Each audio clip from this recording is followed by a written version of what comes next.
I'll turn you on.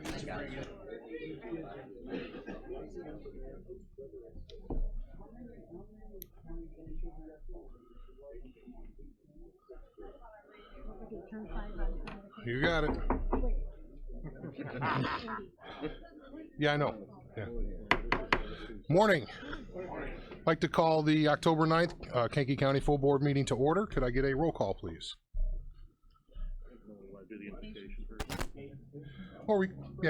First things first.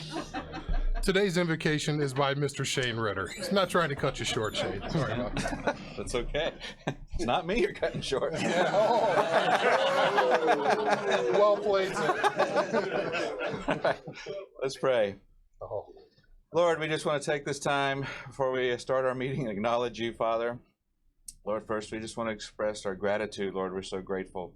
Lord, I think as I ride around the county, Lord, that there's nowhere that I can go that I don't see a tractor either on the roadway or in the fields, Lord, as they're bringing in the crops, Lord. And for this, we're truly grateful, Lord, that the blessings you bestowed on the good people of Kankakee and the farmers, Lord, as they do their work. And Lord, just pray that you'd bless their crops as they take them to market, Lord, and that it would be profitable. Lord, we also can't hardly open a newspaper or any media, Lord, without seeing some story about a company wanting to come and invest in our county. Like CSL and Nucor and many others, Lord. And for this, we're truly thankful, Lord, that these people are investing here, and Lord, you're leading them here to do that.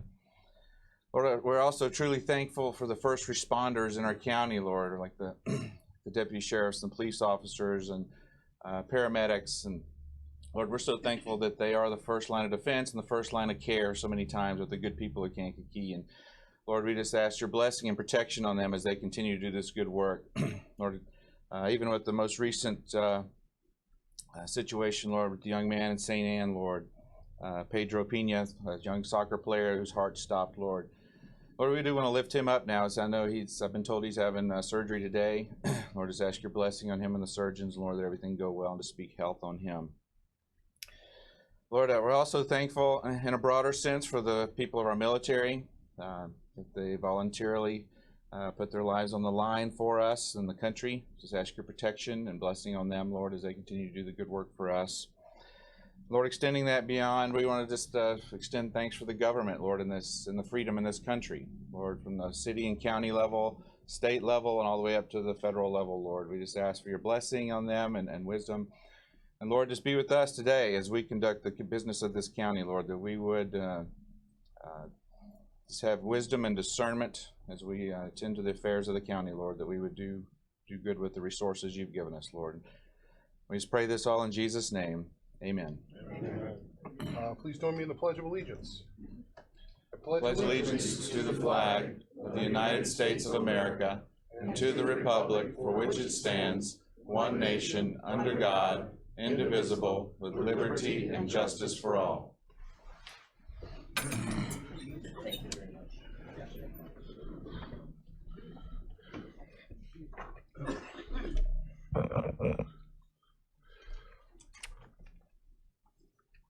You ready? I'm ready. Yeah, I am. Mr. Tripp, Mr. Washington, Present. Mr. Legess, Mr. Stauffenberg, Mr. Vickery, Present. Mr. Olthoff, Present. Mr. Hess, Present. Mr. Tholen, Mrs. Polk, Mr. Mulcahy, Mr. Snipes, Present. Mr. Byrne, Present. Mr. Seroy, Present. Mr. Lear, Present. Mr. Hildebrand, Mrs. Weber, Present. Mr. Einfeld, Present. Mrs. Peters, Present. Mrs. Evans, Present. Mr. Payton, Present. Mrs. Parker, Present. Ms. Dunbar, Mr. Ritter, Present. Mr. Kinzinger, Present. Mr. Fairfield, Mr. Zenz, Present. Mr. Wheeler. Present. We have a quorum. Moving on, under public commentary, I have quite a few, so remember we have 15 minutes for public commentary. Unfortunately, I can't have people standing in the aisle over there for fire code. If you would, they have to stand in the hallway until a seat opens up. So it's a 15 minutes. If you feel like consolidating or making your points brief, it's appreciated to the other people that would like to make comment. And I go by in the order that they were received. First one is from Mantino. It's Jim, I want to say Dugow, is that correct? Duggan, okay. Up at the microphone, thank you.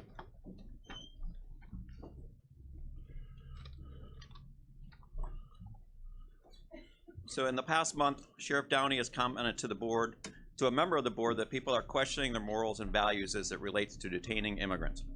While it is true that I think this policy is unjust and seems to value money over people, I think it is important to note that this view is not unique.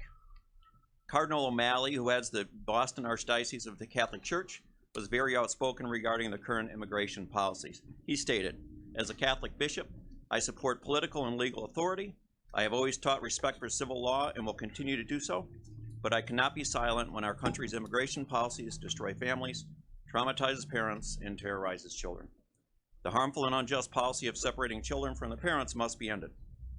While we are not detaining children in our facility, it should be noted that the City of Atlanta recently ended its partnership with ICE, and the mayor stated, Atlanta will no longer be complicit in a policy that intentionally inflicts misery on a vulnerable population without giving any thought to the horrific fallout. As the birthplace of the civil rights movement, we are called to better than this." It should also be noted that Sacramento, California, and Springfield, Oregon just recently moved to end agreements with ICE due to issues with immigration policies. This is obviously a complex issue that requires a great deal of discussion and research. It is unfortunate that the move to expand our agreement to hold criminals from other areas for a fee was expanded to include non-criminal immigrants without any debate.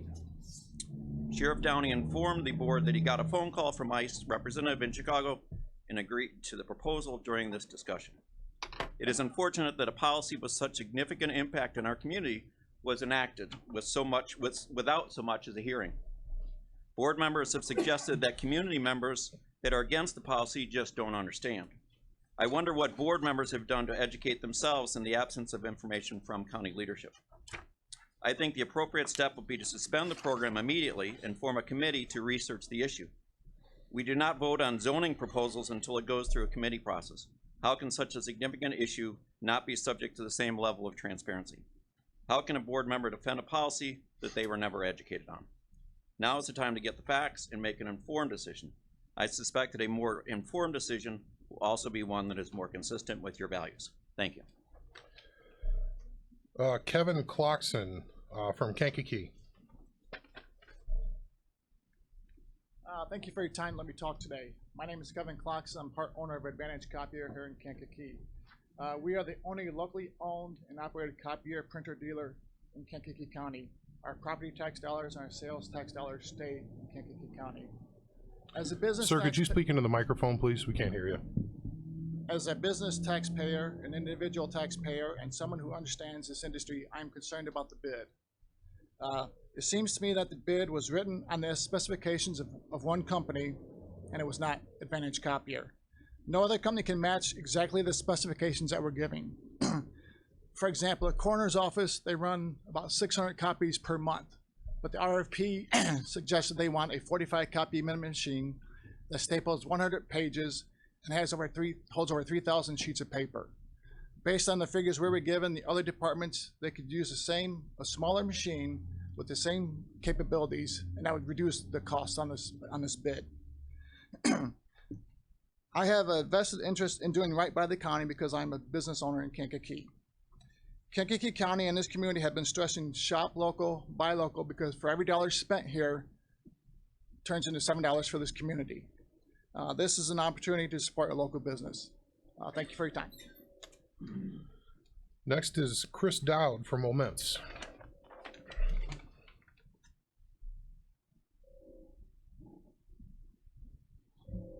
Good morning.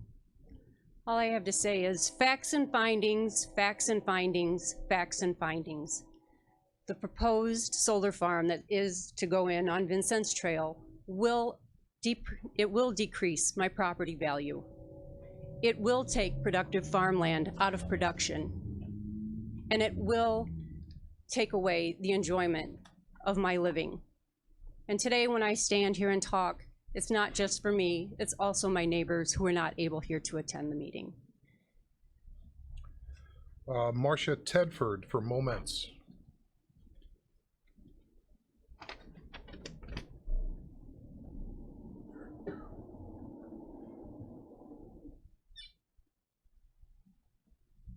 Good morning.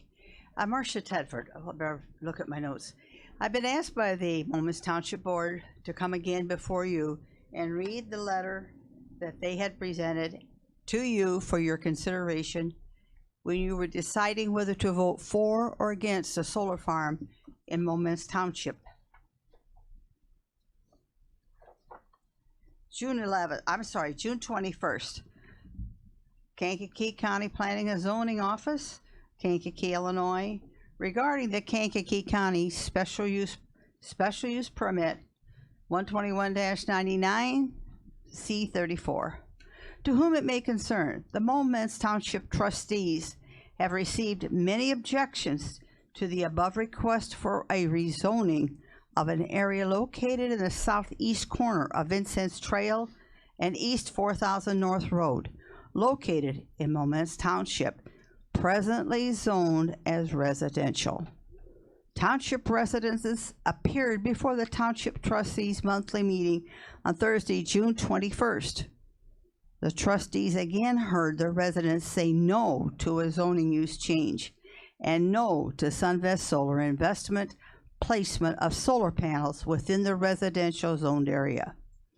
The value of the property of homeowners which are less than 1,300 feet, from the installation of the solar panels have no guarantees that their property would decrease in value. They have a genuine fear of their personal safety and safety of their family. With the location of said solar panels so close to their homes, the Momence Township trustees unanimously agree and vote against the zoning change from residential use to agriculture use and vote against the placement of the solar panels by Sunvest Incorporated. Sincerely, Momence Township Board of Trustees. This is signed by Donald B. Forberger, trustee, who is a farmer in the northeast corner of the township. Tom Miller, who is a trustee. He is a resident of over 25 years in the south of the river in Momence. Harold K. Johnson is a trustee approximately 2 miles east of this proposed site. Jake D. Munyon is a trustee, a farmer on the south side of the river. This was not signed by Mr. Steve Johnson, our supervisor, as he was absent that day for a vacation. This matter was brought up again at our last meeting in September, and they again reviewed this letter and concurred with it, with the exception of Mr. Johnson, who was there present at this meeting. Mr. Johnson's supervisor had to recuse himself as voting for or against it, as he has a vested interest in it. He has a contract with Sunvest for a partial of his land if it should come about. Mr. Johnston lives approximately 1 mile east of this proposed site. Maybe wouldn't Mr. Johnston's site be better served than putting these people who live in this neighborhood at risk for health and financial loss? Let me ask you something else, a little bit off the subject. Mr. Washington is here. Mr. Washington, I was thinking today, or actually early this morning, Jack, my husband, was a member of the county board in about 1976. And I was young, we had a bunch of kids, and he was busy, but he did run and was elected. One day he said to me, "Oh, Marcia, I gotta go so-and-so. I got a board meeting tomorrow, and I gotta go look at that site." I said, "What are you talking about?" "Well, they're voting on a piece of property, and I gotta go look at it." How many of you who are going to sit here today and vote for or against the proposed solar farm have looked at this site? Have you gone out physically and looked at it yourself? Put yourself in the place of these people who are requesting a denial. I've been an assessor. I've served my community for 46 years, and I listen, and I've listened a lot to them, and I try to work out with them. Sometimes we can't work things out, so there's other people that can answer for our question and solve the problem. I'm asking you today to vote your conscience. I know you have a duty to serve, but you also have a duty to serve your constituency. Thank you. That is the end of 15 minutes. Excuse me. We don't. I'm sorry. I wrote down. We have 5 more minutes. I apologize. Margaret Clark. I can't read the other name on there. I apologize. But please do remember that there are like 6 other people that would like to speak. I'm going to abbreviate my comments and send the balance to board members this afternoon. My name is Margaret Fike Clark, and I'm here today because families I know will be affected by the decision you make to possibly expand the Jerome's Combe Correctional Center. I live in Skokie, Illinois, a suburb just north of Chicago, where 40% of my Skokie neighbors are foreign-born. I worship at a large Roman Catholic church in a suburb nearby with 1,700 registered families. Half of these families are immigrants from Haiti, parts of Africa, Latin America, and from Mexico. According to numerous sources, 2/3 of immigrant families in the United States are mixed status, meaning that at least one person in each of these households lacks the proper paperwork to be here and are at risk of being detained or deported. So it will be my neighbors and friends and fellow Catholics who will be in your ICE jail. This is not just about Kankakee, it's about all of us. I believe that if you had the opportunity to learn more fully who would end up in your jail and how the immigration system is failing all of us, that you would find a different way to provide an economic engine for your community. Here's what you may not know about our immigration system. To begin, imprisoning immigrants is a rapidly growing business, and not just providing jobs inside jails and prisons, but profits for those who make the shackles, the security systems, etc. Imprisoning immigrants is tempting business because, unlike housing citizen criminals, immigrants have fewer rights. Unlike criminal defendants who are citizens, immigrants held in detention are not allowed family visits. They are not entitled to be present in the courtroom with the judge or their family during their immigration hearing. They are not entitled to a court-appointed attorney. If they are held with a bond, they must pay the full amount of the bond, sometimes $1,500 to $20,000. While many immigration judges do the best they can to provide due process, they are increasingly restricted about what they can and cannot do by directives from Jeff Sessions and the U.S. Justice Department. If you are from a family that lacks funds to hire a lawyer or pay a bond, you are no match for the maze of laws that make up our immigration system. I'm going to share the rest of my comments by email, but I really beg you to, this is not a partisan issue, not to point fingers or to assign blame or to say this is the law and we are just upholding it, but to really think, is this the best we can do? Why are we wasting our tax dollars by humiliating and incarcerating people, many of whom do not belong here, do not belong there? Do you want to be part of the growing practice of immigration detention that will impact families from all over the state, not just from Kankakee? And do you recognize that this expanded correctional center will not keep your community safer, and it will not keep our nation safer? I encourage you to keep asking questions about this, keep learning. There are organizations in Chicago and in this community too that work with immigrant families. Spend time with them, talk to them, ask questions about the ICE money that you're getting and how those funds are being spent. I encourage you to really be courageous and to say no.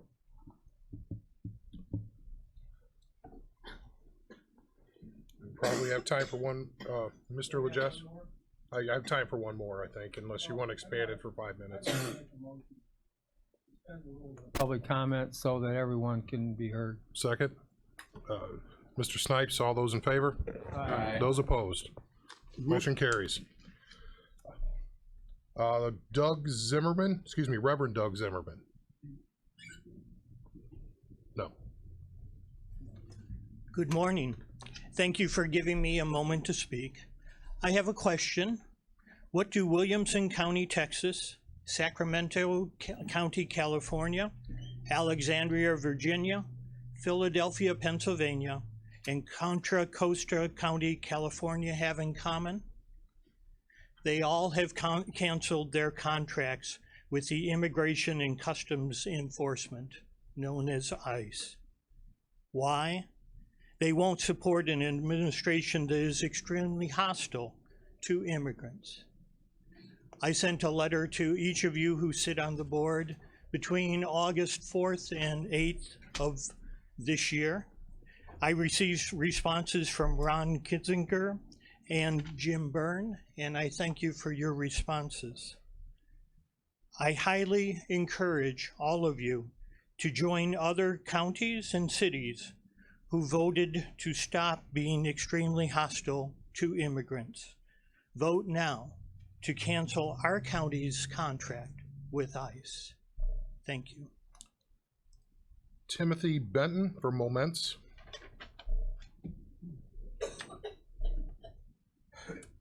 I have a prepared statement from Mr. Tim Navratil, who could not be here today. It's entitled Letter of Concern to the Kankakee County Board, October 9th, 2018. I would like to thank the board members for allowing Tim Benton to speak on my behalf. I could not attend this meeting due to an out-of-town engagement scheduled 2 years ago. The main reason for my letter is to urge the county board to unanimously vote against the ZBA case 18-22, rezoning the parcel of land located on Vincent's Trail in Moments from residential to agricultural with a special use permit. First of all, you are taking good land that is zoned residential and letting it be used for industrial use. Most all of the property owners surrounding the area are against it. The city of Moments, as well as the Moments Township, also oppose this rezoning of land. You have been given their objections in writing. Second of all, Cone Resnick has stated that there will be little to no effect on property value. However, a little effect can mean a substantial amount to me or any other homeowner. They went on to present pictures of homes around solar farms in other states and quoted that they feel there was no change in property value. The words they feel, excuse me, the words they feel are not substantiated facts. I presented a PowerPoint presentation of data to the ZBA board in which I proved that the sales of homes before a solar farm and the sales after the solar farm was built took a loss of a minimum of $17,000 on smaller homes, with larger homes losing upwards of $150,000. These are facts and figures of the exact homes used in their presentation located next to solar farms. The only dispute by Cone Resnick is of the assessed value drop of 2 of the homes I presented. One was due to a land split, the other due to a change in assessment because it had been assessed with a basement and it only had a crawl space. Would that change the assessment value by $50,000? Cone Resnick could not dispute the fact of actual sales of these homes I presented. Third of all, Sunvest has stated numerous times they will landscape around the solar farm. To my knowledge, a landscaping plan has never been presented to the county boards. How can we keep them accountable unless a landscaping plan is set in place and in black and white? Fourth of all, this solar farm was sent back to the ZBA from the full county board. No one has been able to find where the legal notice was published in the local paper 15 days prior to the ZBA meeting, which is against the Illinois statute. Fifth of all, my wife and I bought our home approximately 4 years ago and have done a major remodel of the inside. We have spent thousands of dollars on the property to make it an enjoyable place to call home. If we knew there was even a remote possibility that we would be living next to a solar farm, we would have not purchased this home. Most of the slides the solar farm company shows in their presentation have no homes around them. In the pictures they present that have homes by solar farms, some were built after the solar farm was installed, and it was their choice to live next to a solar farm. Neither my family nor the more than 25 families around us have not been given such a choice. We feel the property value of our home, as well as our work to maintain the enjoyment of our property, are not being considered here. Sixth of all, please do some research on Generation X chemicals in the water supply in North Carolina. They are finding contaminated water, and the common denominator is the solar farm around the city.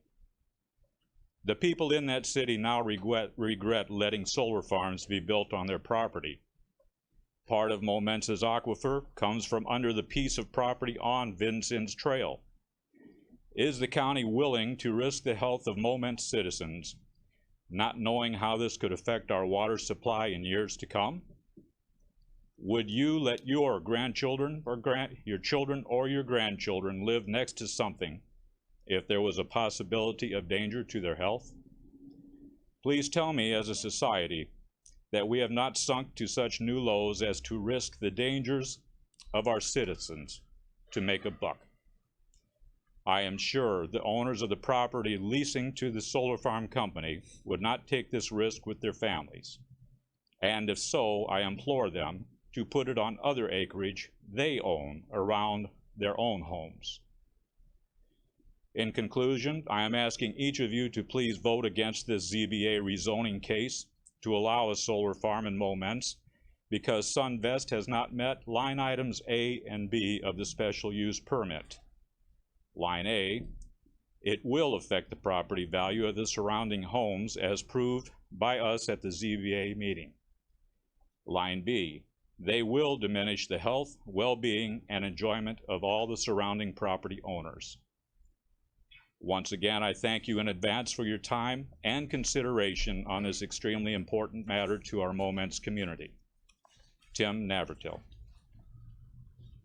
Julia McDonald from Kankakee. Hi, I'll be brief. I'm speaking on behalf of Connect Kankakee, and I just wanted it on record that we sent an email to all of you board members on Sunday evening. The subject is open letter to the county board from Connect Kankakee, and it just lays out our opposition to the contract with ICE. It's quite wordy, so I won't read it now, but at the very bottom of this email is an appeal for all of you to respond promptly to our email. The email is just our organization, connectkankakee@gmail, and just let us know what your positions are on this topic. Many of us have also individually reached out to you, and we're just asking for this response so the community can be aware and quantify your responses prior to the election. Thank you for your time. Jim Griffin from Chicago is the final public comment. Jim Griffin.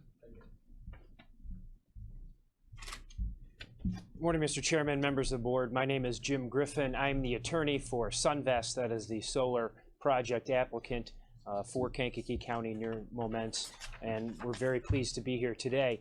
As the board members know, this project was here before you a few months ago after the ZBA had recommended in favor of both the rezoning and special use. At that time, then this board remanded the matter back to the zoning board for further consideration of the City of Momence comprehensive plan.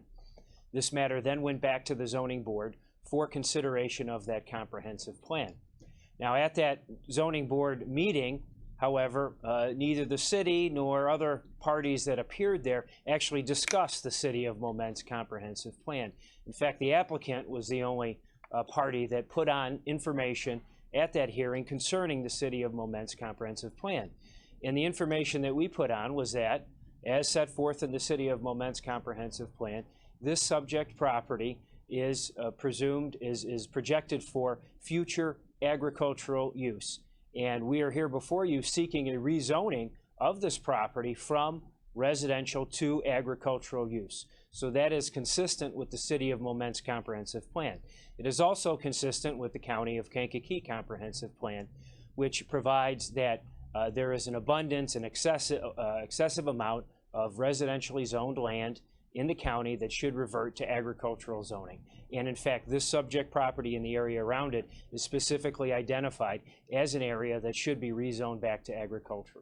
So we believe that the rezoning from residential to agriculture satisfies all the criteria under the zoning ordinance as found by the zoning board, satisfies and is consistent with the City of Moment's comprehensive plan, and is consistent with Kankakee County's own comprehensive plan. As to the special use for the solar farm, the Zoning Board of Appeals on 2 occasions now has found that all of the criteria are satisfied. We presented extensive evidence that shows all of the criteria will be met, that this is not a detriment to the public health, welfare, or safety, will not have any negative impact on property values, and we presented expert evidence which is not contradicted in the record before you. So we would ask for your positive vote on both the rezoning and the special use. I do want to point out that there is minimum legal requirements for the number of board members to vote on this matter in order for it to pass, and I know you have several board members missing for today who may wish to be voting on this matter. So I obviously leave it to your discretion, Mr. Chairman, but due to the minimum number of voting requirements, if you felt that some of the board members who are missing might want to participate on the vote, we would have no objection to a continuance to the next county board meeting. Thank you very much.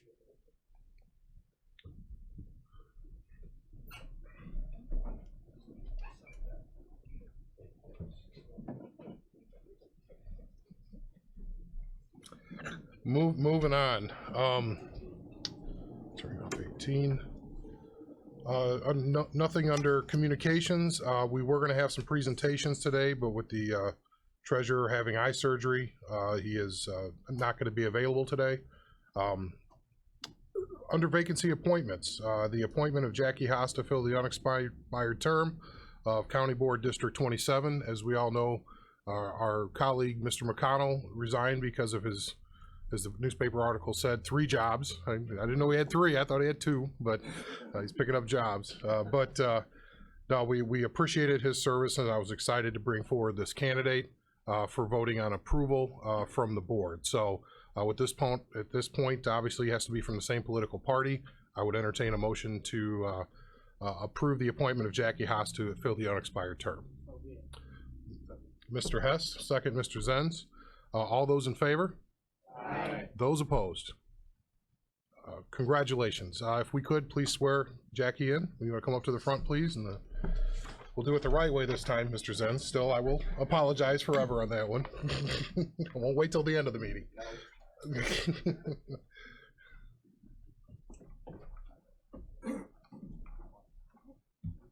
to raise your right hand. I state your name. I, Jackie Haas. Having been appointed to the office of County Board Member, District 27. It is. In and for the County of Kankakee. And State of Illinois. Do solemnly swear. That I will support the Constitution of the United States. And the Constitution of the State of Illinois. And will faithfully discharge the duties. Of the office of County Board Member. District 27. To the best of my ability. Congratulations.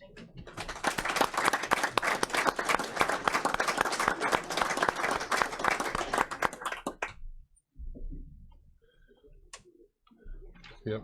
So she'll be taking, Mr. McConnell's literally taking his seat over on the side there. These guys are troublemakers, so watch out, especially Seroy. Keep an eye on him. Moving on, certificates of appreciation. We have Carl O'Neill, 20 years in maintenance. Is Carl here? No. He's not here. We'll catch him later. Minutes of the last meeting, September 11th, 2018. A motion to approve. Mr. Olthoff, second. Ms. Parker. All those in favor? Aye. Those opposed? Motion carries. Under Claims Committee reports, I need a motion to approve the claims. Mr. Payton, second. Mr. Byrne. We'll read those on the record, sir. Mr. Chairman and members of the County Board, your Committee on County Claims would beg leave to report they have examined the following claims presented and recommend payment. The clerk is hereby authorized and directed to issue orders to the several claimants payable out of the funds as follows. The Highway Fund, $406,475.05. All other funds, $1,679,528.03, for a total for the month of August 2018 of $2,086,003.08. From the General Fund, $1,212,588.75. All other funds, $4,854,066.20, for a total for the month of August 2018 of $6,066,654.95. All righty, we have a motion and a second. Can I get a roll call vote, please? Mr. Washington. Aye. Mr. Legess. Aye. Mr. Vickery. Aye. Mr. Olthoff. Aye. Mr. Hess. Aye. Mrs. Polk. Aye. Mr. Mulcahy. Aye. Mr. Snipes. Aye. Mr. Byrne. Aye. Mr. Seroy. Aye. Mr. Lear. Aye. Mrs. Weber. Aye. Mr. Einfeld. Aye. Mrs. Peters. Aye. Mrs. Evans. Mr. Payton. Aye. Mrs. Parker. Aye. Ms. Dunbar. Mr. Ritter. Aye. Mr. Kinzinger. Aye. Mr. Fairfield. Mr. Zenz. Aye. Ms. Haas. Mr. Wheeler. Aye. Motion carries. Under department reports, could I get a motion to combine and accept the reports as presented? Mr. Mulcahy, second. Sorry, Mr. Olthoff. If we can get those read into the record, please. Sure. County Collector's Monthly Report for August 31st, 2018. Total cash and investments, $47,696,900.87. County Treasurer's Monthly Report for August 2018. Total cash and bank investments, $47,696,900.87. Coroner's Monthly Report for August 2018. Total calls 93, coroner's cases 19, autopsies 10, toxicology 10, outside autopsies 3, x-rays 3, cremations 48, 4 incomplete, and total income for 2018 from the coroner's office, $3,420. Circuit Clerk Cash Book for month of August 2018, total disbursed $335,707.59. Recorder's Monthly Report for August 2018, total disbursement fees paid to the County Treasurer, $139,369.44. County Clerk's Monthly Report for August 2018, total fees $30,489.37. Animal Control Monthly Report for June 2018, total fees $31,994. IPTIP Building Fund $235.35.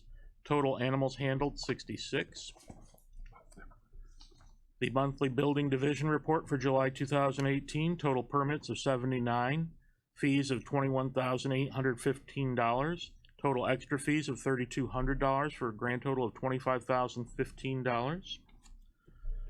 Monthly resolution list for October 2018, total of the county $74,424.94. Do we have the building report?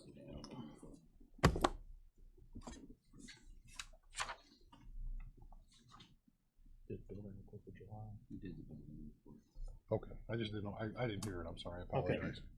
Which one have we missed? All right, sorry. Animal Control Monthly Report for July 2018, total and fees $43,566. IPTIP Building Fund $254.49. Total animals handled 71. The Animal Control Monthly Report for August 2018, total and fees of $31,126.85. And the IPTIP Building Fund $258.61. And total animals handled 106. Thank you, sir. Looks like we have a motion and a second. It's a voice vote. All those in favor? Aye. Those opposed? Same sign. Motion carries. Under committee presentations and resolutions on the consent agenda, is there any one that somebody wants to remove from consent? Mr. Kinzinger. 192. 192, sir? Yes. Just a moment, please. Mr. Snipes? All righty. Anything else? All righty. If we could read those into the record, then we'll get a motion. The appointment of Neil Pigish to the Kankakee County Regional Planning Commission. The reappointment of Jane Johnson to the Kankakee County Historic Preservation Commission. Reappointment of Ron Schenk to the Kankakee County Historic Preservation Commission. Reappointment of Alice Tinker Parker to the Kankakee County Animal Welfare Advisory Committee as chairperson. Reappointment of Dr. Andy A. Wagner, veterinarian, to the Kankakee County Animal Welfare Advisory Committee. Reappointment of Dina Raymond to the Kankakee County Animal Welfare Advisory Committee as a member at large. Reappointment of Bruce Scoffsma to the Spring Creek Drainage District. Alrighty, can I get a motion to combine and approve? Mrs. Evans, Mr. Seroy is the second. Can I get a roll call vote, please? Mr. Washington. Mr. Legess. Mr. Vickery. Mr. Olthoff. Mr. Hess. Mrs. Polk. Mr. Mulcahy. Mr. Snipes. Mr. Byrne. Mr. Seroy. Mr. Lear. Mrs. Weber. Mr. Reinfeldt. Mrs. Peters. Mrs. Evans. Mr. Payton. Mrs. Parker. Ms. Dunbar. Mr. Ritter. Mr. Kinzinger. Mr. Fairfield. Mr. Zenz. Ms. Haas. Mr. Wheeler. Aye, motion carries. As far as 192, can we have a motion to waive the reading and just read the title into the record? Ms. Dunbar and Ms. Parker, if we just read the title and then we can go into any questions anybody has. Ordinance of the County Board of Kankakee County, Illinois regarding an ordinance amending the definition of hotel. Alrighty, Mr. Kinzinger, you were first. Thank you, Mr. Chairman. At the last meeting, Liz Dunbar brought a valid point, and I see we've amended it, and I think it's correct. However, I didn't see a redlined addition. I'd like comment in terms of, have we handled the issue that was presented in the last month clearly in terms of apartments and additional fees for property owners? Actually, it wasn't amended. It was correct in the first place. Yeah, it was just the clarification that Mr. Quinn gave was accurate, and if Mr. Rowe would like to comment on that, he can as well. Sure. So, and I want to thank Stacy Wilkin from the CVB also for reaching out to the county and providing some additional information.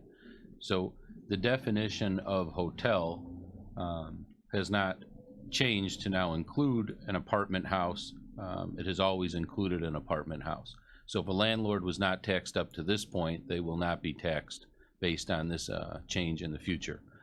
The way the statute reads and this ordinance reads is if what's taxed is something that is held out and rented for a period of less than 30 days. So if someone rents a place for 28 days, they stay there for 28 days, they do not renew a lease, they move out on the 28th day, that could be taxed under this. Anyone that stays or has the right to stay in a parcel, in a property for 30 days, or they sign a month-to-month lease and they stay longer than 30 days, they're not going to be taxed, and they haven't in the past. Thank you. Alrighty, Mr. Snipes. Thank you, Mr. Chairman. How would this relate to a landlord that is now getting eviction and the person is not in there for the 28 days? Would they fall up under this umbrella? So if a landlord finds out that they go into the court, the person did not stay there the 30 days, I mean, they have 30 days, but they go in and say, I want them out my property. So that's happening within 14 days. This landlord now falls up under, or does the landlord not fall up under what is deemed to be the hotel? So if the person had the right to occupy the room, facility, or right, facility for 30 days or longer, then it does not fall under this tax. So if the person's being evicted, even though they're there for 14 days, it will not fall up under? Correct. Because the lease gave them the right to occupy it for 30 days or longer. Ms. Dunbar. Thank you. 13. Gotcha. Thank you, Mr. Chairman. I pulled this off last time and I had some questions related to the 30-day statute, and Stacy Wilkin from CVB was awesome, and she put me in touch with their attorney, Joe Kanker, who was very thorough in responding that we don't really have a right to change the definition, if I'm correct. Mr. Rowe? Correct, that's set by state It's statute. set by state statute, and this has been the practice in its general, and I'm completely satisfied with the CVB answer. I was the one that pulled it off originally, and I appreciate their help. So is there any other questions? We do have a motion in a second, I believe, just making sure. All right. Just not, okay. Motion to approve then at this point, Ms. Dunbar, second, Mr. Washington. This is just a definition, so that can be a voice vote. All those in favor? Aye. Those opposed? Motion carries. Moving on, PZA, amendment to Chapter 109 of the Floods and Stormwater Management Ordinance, Article 2, Flood Damage Prevention. On this one, can I get a motion to approve to start with? Mr. Olthoff, second. Mr. Einfeld, could you read the title into the record, and then Del can explain a little bit if anybody has any questions? Ordinance of the County Board of Kankakee County, Illinois regarding amendment to Chapter 109 Floods and Stormwater Management Ordinance, Article 2, Flood Damage Prevention. Okay, is there any questions about this? I went through PZA for Del. If anybody has any questions? Alrighty then, I guess we have a motion and a second. All those in favor? Aye. Those opposed, same sign. Motion carries. Alrighty, ZBA case 1822. If we could read that one into the record, please. Resolution of the County Just Board the title, sorry. of Kankakee County, Illinois regarding ZBA case 1822, rezoning from R1 Single Family Residential District to A1 Agriculture District and a special use permit, section 121-99.c.34, solar farm in the A1 Agriculture District, section 17, Momence Township, SVCSG Momence 1, LLC. So there's two issues at play here. So there's going to be, I'll need a motion in a moment, I'll explain, to do the rezoning, and then we'll do the special use. We need to divide those into two different issues here for voting purposes. Yes. So and if you want to, before we get any motions on the floor, it is correct, we have to have 21 board members vote in support of this to have it carry. It requires a supermajority because we did get a ordinance from the city of Momence, filed an objection in the legal manner is required. So it takes a supermajority of the board, not the board members present, but all board members, which is 21. So just as we're clear, so would you like to start running through the details? Yeah, to make that clear, that only applies to the rezoning. The special use permit is voting as normal. Correct. And that's based in the state statute. If you have an objection from a municipality, it triggers the 3/4 majority vote, and it has to be an official objection, and that did occur. So we do need to vote on the two separately. Exactly. Okay. So would you like to go through the site, please? Diane, could you? Diane. Okay. This is a request for a special use permit and a rezoning from R1 single family residential to agriculture on the parcel along Vincent's Trail that's outlined on the map on the screen. It's a 49 acre parcel, and they'll be using 15 acres for the solar farm on the western side of the property, which would look similar to that. That is the site plan.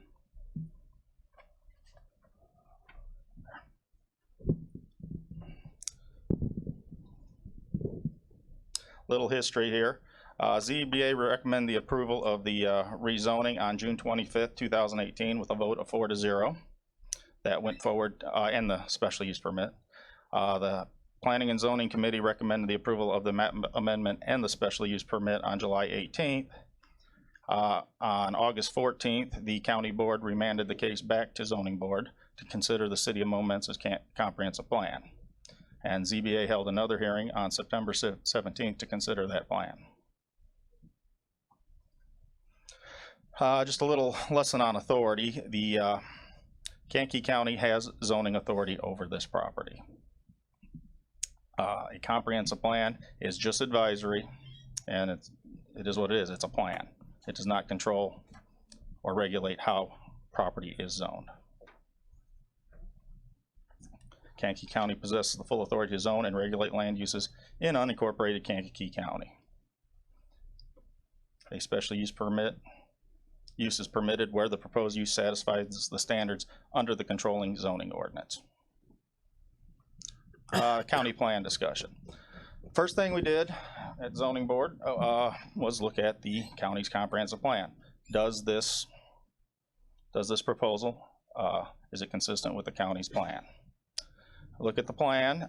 There's actually a section in the plan that recognizes that the county has far too much R1 single family zoning, and it indicates areas, I think there's 8 of them, of where that zoning should be reduced.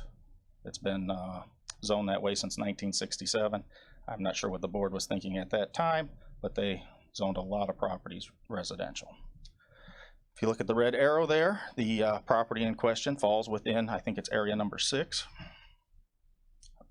of our comprehensive plan that says R1 single family residential zoning should be reduced in that area.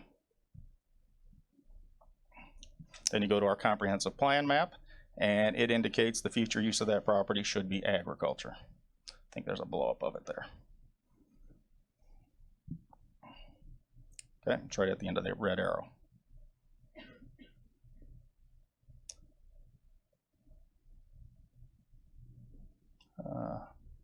I'll skip that. So then we looked at the city of Moment's comprehensive plan, and it shows the property as future agricultural use. So the rezoning of this property to agricultural zoning would be consistent with that plan. Also says that residential development should be at a scale efficiently served by water and sanitary sewer systems and contiguous to existing development. This property, as a residential property, is not close to sewer and water. And other than some scattered houses and a strip subdivision down Vincennes Trail, is not near existing development. On page 7 of their plan, population projections for Moments Engineer Township are flat. And this was a 2010 plan. It goes on to say that Moments is issuing a few new residential building permits annually, and they expect that pace to continue. So the influx of population, according to the plan, has not occurred. That was in 2010. I don't know what it's doing now. Some other assumptions in that plan was that the South Suburban Airport would be built and would be operating by 2015. We all know that that did not occur. So here's the city of Moments' comprehensive plan map. If you look at the red arrow there, and I think we can zoom in on it, that's the subject property, and it indicates that it should be agriculture. Everything on the west side of Vincennes Trail should be residential, but everything on the east side should be agriculture. So on the 17th, the Zoning Board of Appeals recommended 5-1 to approve both the special use permit and the rezoning of the property, with 3 conditions. The developer shall submit a landscape plan to the planning department for review and approval. Ground cover shall be planted with native pollinator friendly species, and all required landscaping shall be subject to the maintenance requirements and penalties prescribed in the weed and grass control plan. I do have the findings up there if you'd like to go through them. I don't know if you want to go through all of them. Are these zoning findings? These are findings from the Zoning Board of Appeals. You do have a copy of them in your packet. For just the zoning and not. I have them for both actually up there. Okay, because we're considering the zoning right now, so that's. This is the rezoning up here, right? On just the zoning. Yes, this is for the rezoning right now.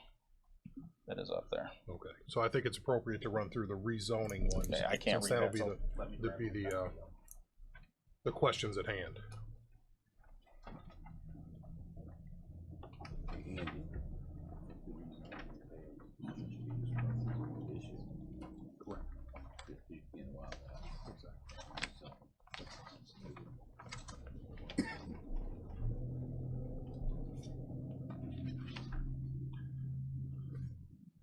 And I would remind the board members that if you find that any of these facts are not met for rezoning, just rezoning, that is what you need to make note of, okay?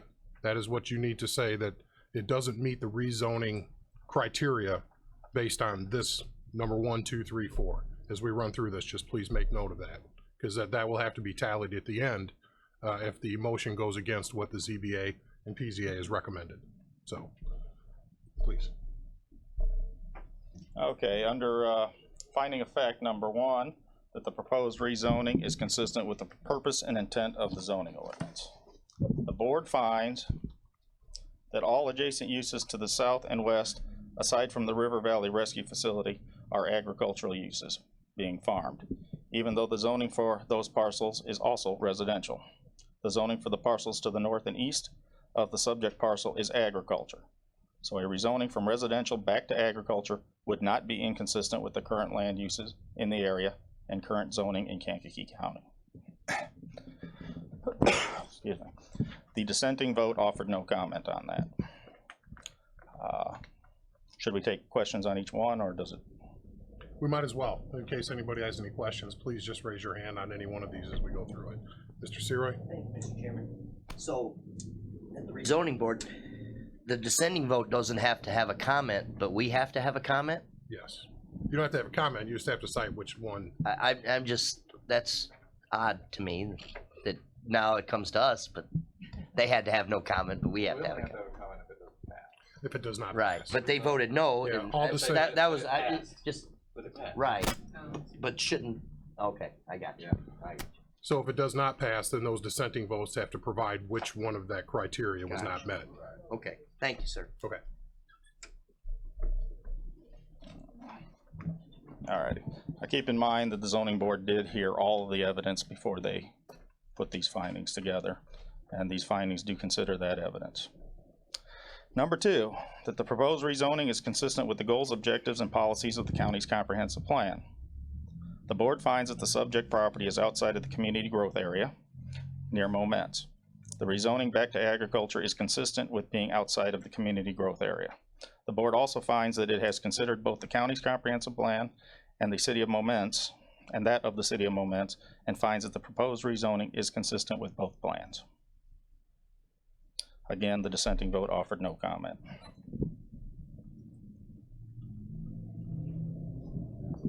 Mr. Snipes? Let me ask a question. You back on number 2. That proposal is rezoning is consistent with the goals, objectives, policies of the county comprehensive plan. You told us that the comprehensive plan is just a it's a guide. Just a guide, but nothing. It's a guide, but that is one of the findings. Is there, if Moments wanted to, could they annex 1.5 in? If they decided they needed Annex the property? I'm talking about, yeah, annex an additional properties or square footage of the 1.5 miles. Can they annex if they chose to? Yes, they have the right to annex at any time. So if they thought that growth or something was coming, they can just do it at any given point in time. They certainly could. Mm-hmm. All right. Mr. Einfeld? Would that portion they annex, excuse me, would that portion they annex in need to be contiguous with the balance of the village? There are rules to follow for annexations. I'm not a municipal planner, so I don't know all of those rules, but I believe being contiguous is one of them. Thank you, thank you. Anyone else before we go to 3? Okay. Okay, number 3. Explain how and if all required utilities, drainage, access to public right-of-ways, recreational facilities, educational facilities, and public safety facilities have been or will be provided and possesses adequate capacity or manpower. The board finds that no additional utilities would be required to be brought to this site for the proposed community solar garden.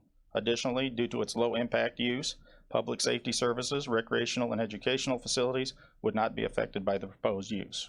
The dissenting vote offered no comment. Questions on 3? Mr. Snipes? I noticed that they said that there's no city water there, so there's well water, I'm presuming. It's a farm field with row crops, so I don't believe there's even a well on the property. But if you did want water on that property right now, you would have to put a well in. Okay. That's what I thought. Alrighty. Moving on to 4? No? Okay. That the proposed rezoning is compatible with the existing uses of property and the zoning classification of property within the general area. The board finds that the request to rezone the property back to agriculture is consistent with all the surrounding land uses except for the River Valley Animal Rescue. The dissenting vote offered no comment. Any questions there about number 4? Mr. Legess. I just, in my, excuse me, in my own mind, I want to clarify. The county in their plan has it zoned agricultural, is that correct? Not zoned, but it's planned for agriculture. Planned for agriculture, but the city of Momence in their plan has it, Planned for agricultural. I thought it was residential. They were incorrect. Huh? They were incorrect. There's the city's plan right there. The light green is agriculture, the yellow color is residential. So their own plan is wrong? Well, it says that's not what they thought it was. Their letter of objection is not consistent with their plan. You know, the township also misstated it as well. So, And they never corrected it at any of their meetings recently? no. They abandoned that argument, it appears. It has not been corrected to date. Okay.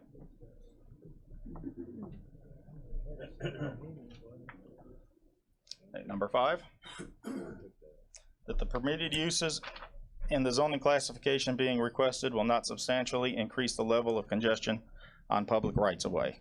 The board finds that the permitted uses in the proposed agricultural zoning district have a significantly less impact than those in the current residential zoning district. Specific to the proposed 2-megawatt community solar garden, during the 25-year operation of the project, we anticipate roughly 1 trip in and out of the site per month. The dissenting vote offered no comment. Any questions about number 5? Alrighty. Number 6, that the subject property is suitable for the permitted uses under the existing zoning classification. The board finds that the answer is yes. The site, which is flat and outside the floodplain, would be suitable for residential development, but for the lack of municipal water and sewer to the site. The dissenting vote offered no comment. And so this consideration is for agricultural use, correct? Not the proposed special use. Under what? No, this is the question is it suitable for the R1 zoning that it currently has? Okay, I see what you're saying. And the board found that yes, it is, but sewer and water is not available to the site. Mr. Seroy. Thank you. Does the River Valley Animal Rescue have sewer and water to that site? Not that I'm aware of. Okay. Thank you. I don't believe sewer and water actually crosses the railroad tracks in that area. All right. Which one are we on? Number 7, that the subject property is suitable for the permitted uses under the proposed zoning classification. So this one's asking, is it suitable for the agricultural district? And the answer is, the board finds that the answer is yes, as the property has been farmed for as long as the landowner can remember. The dissenting vote offered no comment. Questions on that? All right, number 8. Number 8, what is the trend of development, if any, in the general area of the property in question, including changes, if any, which have taken place since the day the property in question was placed in its present zoning classification? The board finds that the surrounding area is mainly agricultural in land use, with one commercial building across the street and residential properties southwest of the proposed solar garden. There have been no zoning changes in the area since 1999. The dissenting vote offered no comment. Anything on number 8? Okay. Number 9 is the proposed rezoning amendment within 1.5 miles of a municipality. The board finds that the proposed map amendment is within 1.5 miles of the city of Momence. In addition, the board finds that the city's comprehensive plan indicates that the subject site should remain agriculture in the future and that the proposed rezoning to A1 agriculture is consistent with the plan. And all evidence is obviously in Mr. Legess's question addresses this as well. And then number 10. Number 10. Does the Lisa report reflect the suitability of the site for the proposed amendment request and uses allowed therein? The board finds that the conclusion of the Kankakee County Soil and Water Conservation District site assessment and Lisa score was 188.4 out of 300, giving it a low rating for protection. And that is the 10 findings. Thank you, Mr. Chairman. I'm not sure whether this falls under number 10 or where, but if in fact the Illinois EPA or some other environmental agency were to learn that soil was being contaminated because of the operation, would they be the agency that would have responsibility to act in terms of any contamination? They certainly would have that authority among some others. It depends on the type of contamination. So Kankakee County has, through its MS4 program, if it's a stormwater contamination, we have the authority to investigate that. So we could take action also depending on the type of contamination. Depending. Thank you. Again, and I appreciate it. It's a good question, but for the special use side of things, I just want to clarify that this is only on the zoning, and so our opinions need to be focused just on that evidence on the zoning. I caution us to separate these two issues because, you know, in my, you know, just assessment here personally is vote how you will, but the reason we sent it back to ZBA is because the moment a comprehensive plan all of a sudden popped up, and we thought it should go through the process so they could be heard if that is a relevant piece of evidence. As it turned out, their comprehensive plan matched ours, which said this site should be zoned for what the proposed zoning change is being put in front of you. So that's, is there any questions about all of this at the same time? The zoning only, please. Thank you. Okay, we're looking at the rezoning from the R1 single family residential to the agriculture. The difference between the single family residential and agricultural is what? Because I'm believing that you can put a house on both, but for the purposes of taxes, how is the residential a little bit different other than putting families in? Then I want to get to the number. Zoning does not affect taxes. You're taxed on how you use the property, not how it's zoned. So rezoning the property will have no effect on taxes. As for the differences between the two districts, the main difference is uses. Some uses are allowed in the R1 district, some are in the agricultural district. As far as a home, you can build a home in the agricultural district on 20 acres. In the R1 district, you can go down much smaller to like 30,000 square feet. Right.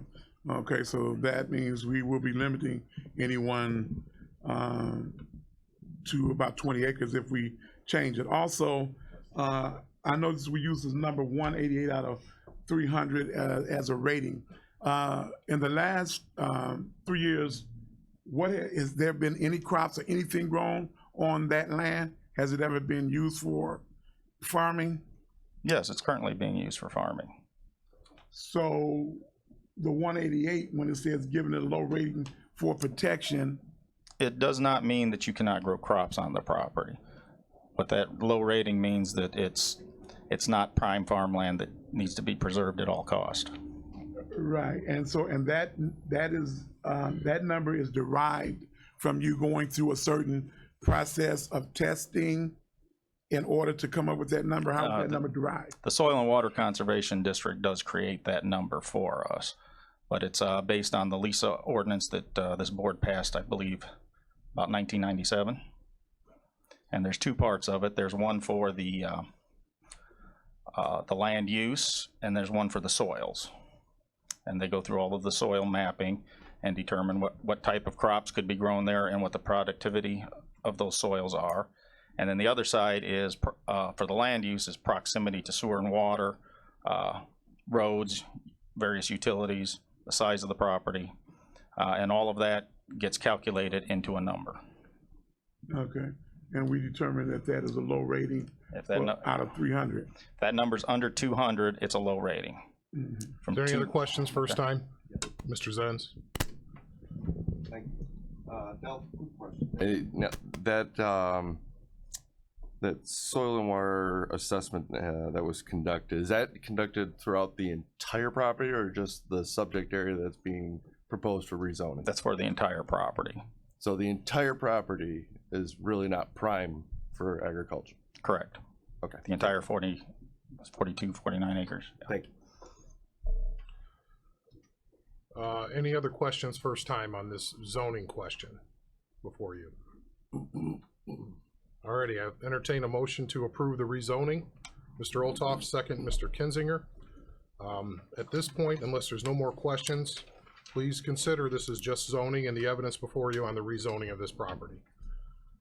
Roll call vote, please. Mr. Legess. If you have a no vote, you have to cite one of these 10, or? If it does not pass, if we do not reach 25 affirmative votes. 21. Or 21, excuse me, sorry. But we'll have to run through and tally up every no votes dissenting reason. Just the zoning, not the special use. Please be sure to separate those two. That's important. So, any other questions? You're like Columbo. One more thing. Forgot my raincoat. If Moments would have addressed this issue and changed their plan, comprehensive plan, to residential, what would this effect have on us right now? I think it would have just been admissible as evidence in the ZBA case, I Correct. believe. It would have been another piece of evidence for the board to consider. Like I said, the plan is just a guide, so therefore it's not law. But if it would have been the city zoning it residential, then we couldn't change it to agriculture. Well, you could. We could. Certainly could. You override them? Sure. What is the mile and a half? You explained that to me before. What's that mile and a half have to do with anything? Dell could probably do it better, but it's basically, that's when they have, in that mile and a half extra jurisdictional space, they have a say. They can object, and they have to do it through an official process, which means they have to have a vote in their city council to object to that, our land use proposal outside of that, or within that mile and a half. It doesn't give them jurisdiction, it gives them a horse in the race, a vested interest in saying what their plan is for that area, in which we should listen to. And so that's important. Their comprehensive plan says that the zoning change should happen, basically, that it should be agriculture. I want to make sure. And that is what, yes, and that's why having a plan is important, and following your plan is important. If you don't follow your plan, then why even bother having one? Yeah, what it does, the mile and a half gives them to a higher level in the state statutes for objections, such as this vote, this 3/4 majority vote you're having today.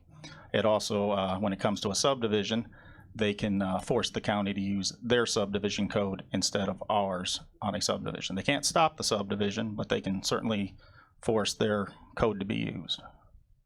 So we could actually approve the rezoning and not approve the special use. In theory. And that's why we need to keep the two votes separately. Right, but once the first vote is taken, it's agriculture. It's agriculture at that point, which is the desire of our comprehensive plan and the city of Momentus. It becomes agriculture, and Moments comes back and redoes their comprehensive plan and says, we want that to be residential. The landowner would have to reapply for a rezoning. Correct. It would still stay agriculture until another action is taken by a landowner. Yeah. Any other follow-ups to that? Yeah. Mr. Snipes, mic's still on. Yeah, where I'm having a problem with is number 2. It said the board finds that the subject property is outside the community growth area near Moments. Now they have it in residential, so I'm wondering. No, it's they have it in agriculture, not residential. Yes. So we're saying we want to change it from.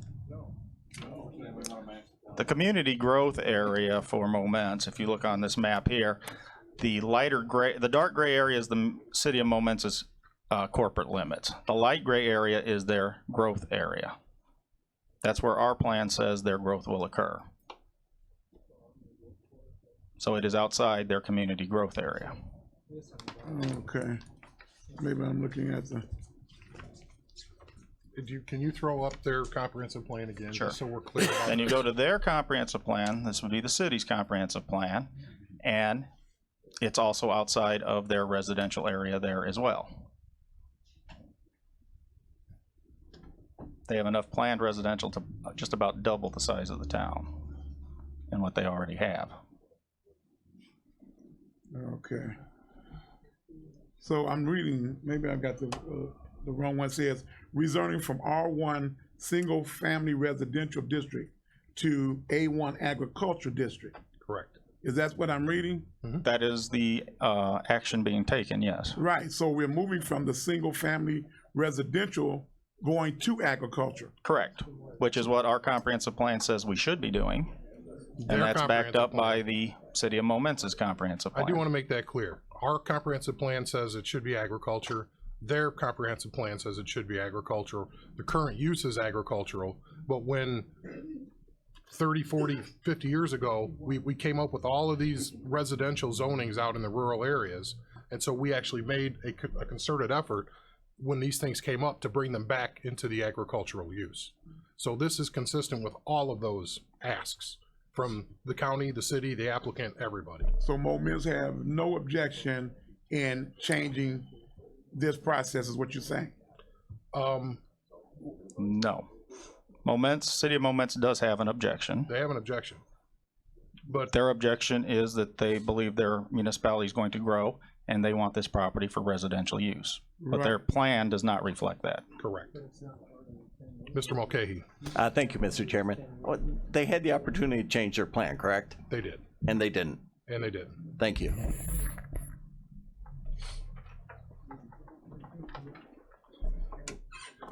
Mr. Zenz. Thank you, Mr. Chairman. Under R1 requirements, can you farm land? Yes. You can. 20 acres or more. Okay. That's really what I was Absolutely. looking for. Thank you.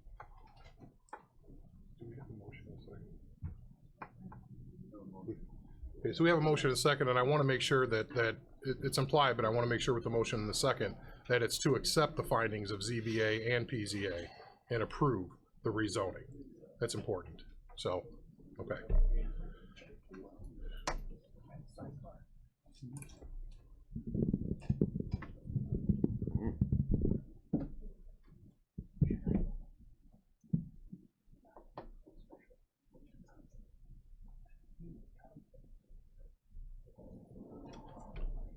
Just a moment, please.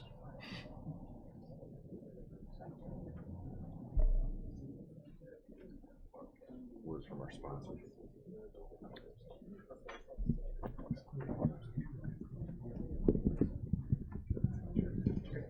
Okay, we have a motion and a second. Is there any other comments before we go with a roll call vote? Yes, Ms. Dunbar? Thank you, Mr. Chairman. Can you just clarify one more time? An aye vote and a nay vote? Sure, an aye vote approves the rezoning only to agricultural use, which is the current use. Or agricultural zoning, which is the current use. Thank you. Did that clarify it or make it worse? I'm sorry.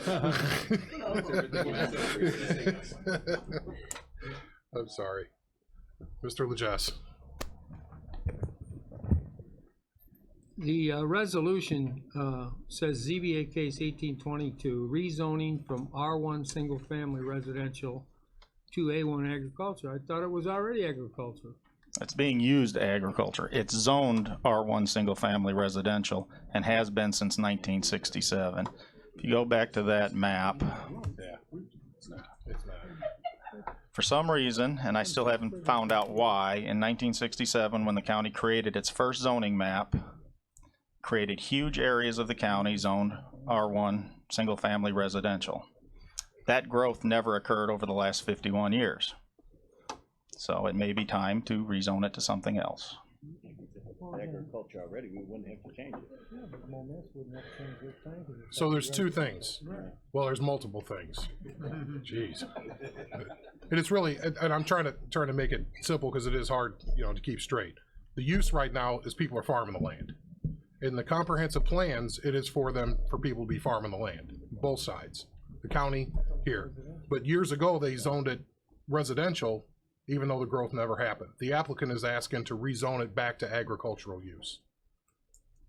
Because the zoning currently is residential. And I hope that, I try to pare that down. So, Mr. Vickery. Thank you, Mr. Chairman. So a no vote on rezoning, you must support it by one of the findings. Yes, if it fails. Okay, thank you. Are we ready for a roll call vote? Thank you. Mr. Washington. Aye. Mr. Legess. Aye. Mr. Vickery. Aye. Mr. Olthoff. Aye. Mr. Hess. Abstain. Reason, sir? Under legal counsel. I can't hear you. I abstain my vote under legal counsel's advice. Okay. I know the property owners personally, and Mr. Simpson was my accountant. Okay, I'll allow it. Yeah, it's, I don't want any impropriety, at least the appearance of such. Moving on, next. Mrs. Polk. Aye. Mr. Mulcahy. Aye. Mr. Snipes. No. Mr. Byrne. Aye. Mr. Seroy. Aye. Mr. Lear. Aye. Mrs. Weber. Aye. Mr. Einfeld. Aye. Mrs. Peters. Aye. Mrs. Evans. Aye. Mr. Payton. Aye. Mrs. Parker. Aye. Ms. Dunbar. Aye. Mr. Ritter. Aye.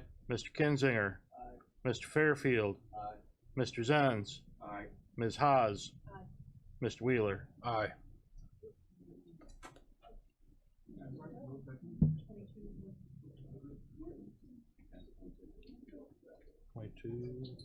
One abstention. All right, the motion carries 22 to 1, the abstention. So the rezoning is approved. Now we go into the next matter. Special use permit. Special use permit. Hope you all brought a lunch. There's less findings for the special use permit. There is no public use. Sorry, it's not in the statutes. Yeah, let's get a motion to approve on this one first, Mr. Olthoff. Second, Mr. Ritter, and then we'll go through the findings here and move on from there. And that's to accept, the motion is to accept ZBA and PZA's findings. Okay, ready? Yep. All right, this is for a 2 megawatt community solar garden on approximately 15 acres in the northwest corner of that property that we showed you earlier. There are 6 findings, 6 standards that the special use permit must meet in order to be approved, and the zoning board voted 5-1, indicating that it did meet those standards, and they developed the following findings. Finding number 1, that the establishment, maintenance, or operation of the special use will not be detrimental to or endanger the public health, safety, morals, comfort, or general welfare.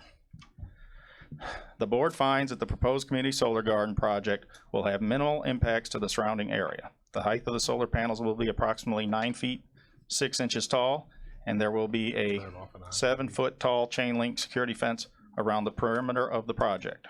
There will be no buildings on site. The project will have 1 access point off Vincent's Trail, but should not produce more than 1 to 2 trips per month for the duration of the project. No additional utilities will be needed for the project, with minimal impacts on public safety, services, and schools. The dissenting vote offered no comment.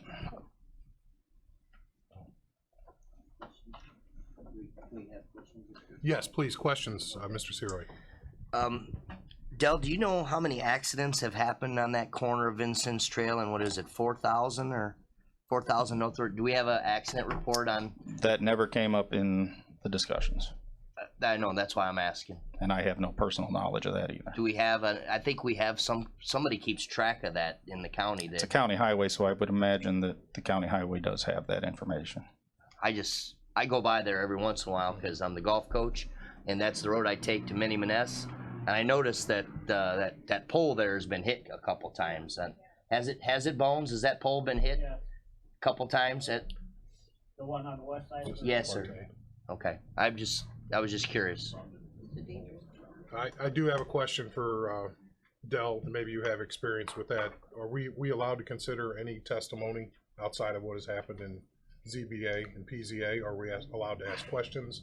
And then maybe the state attorney would weigh in. It would be this is new testimony. It would be my opinion. I want to make sure. and I would defer to Mr. Rowe about that, that as long as you disclose it to the rest of the board as to why you're doing, as to that knowledge, if you have personal knowledge, then it would be all right. It's additional testimony after PZ. But it is additional testimony. The opposing side doesn't get the opportunity to I was argue just or looking at refute the that site information. plan. Did you I'm put just up trying to it? make sure we're on Yeah. the same board, because we could throw that out there and not have an answer. Right. Someone might find it prejudicial to Well, either side. I'm just, I know, I'm not trying to stop the conversation, believe me, I just want to make sure. Well, I mean, that is part of the finding, as far as one of the findings is public safety, is 1 or 2 more cars a month. I'm gonna just worried create about an this. issue there. Could you put up the plan with the panels? The height, the fence. Because as agriculture, in the winter months, there's no corn. You know, so that, but. It is set back 100 feet from the roads. Okay, that's 100 feet there from that corner? Correct. Okay, It's 100 feet before you get to the fence. okay. The panels are even farther than that. So actually your visual triangle at that corner would be actually improved over the corn. All right. That was my question. Thank you, sir.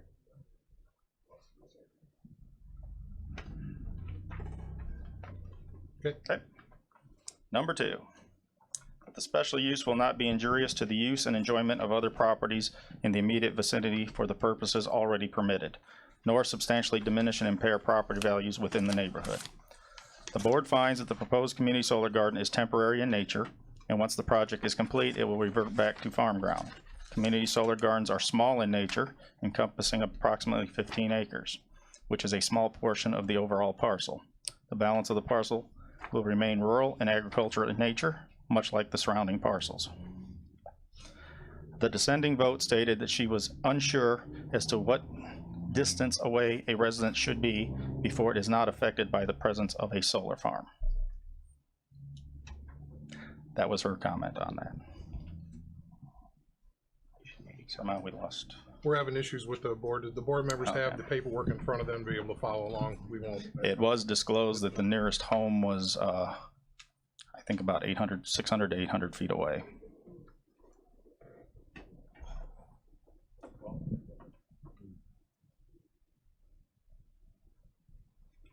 All right. Mr. Zenz? Thank you, Mr. Chairman. Real quick, was it, being that whole site assessment for soil was at the 188 range out of 300, was there a particular reasoning for why that portion or that corner of the property was selected? I do not believe that actually came up. I can defer to the applicants on that question. I don't know that they actually stated as to why. I do believe there may have been it may have been mentioned that it was closer to the utility lines that they have to connect into.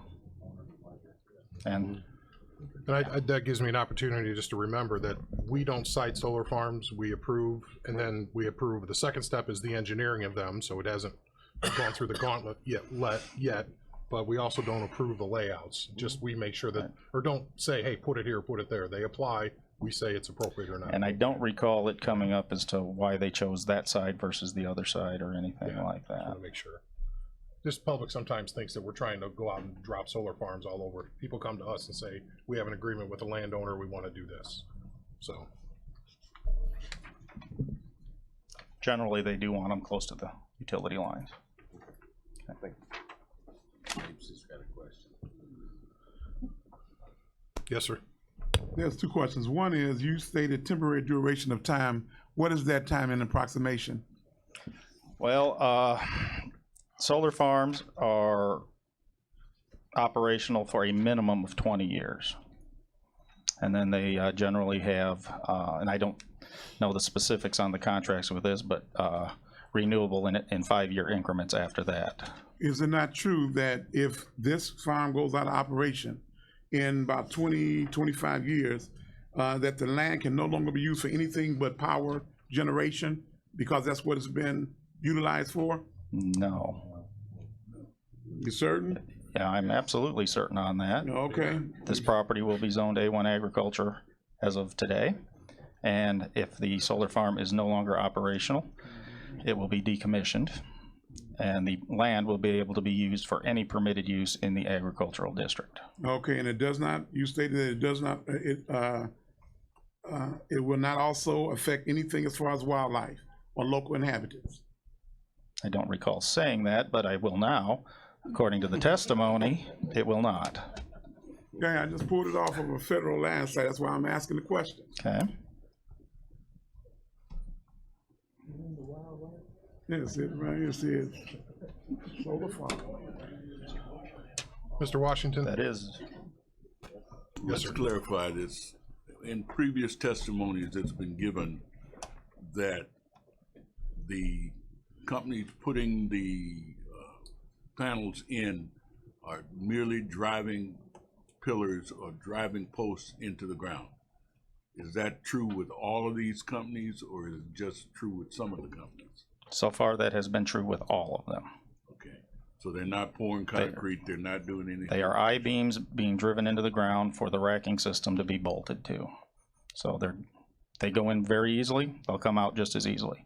There is some concrete on site. There are some electronic equipment that does require a cement pad under it.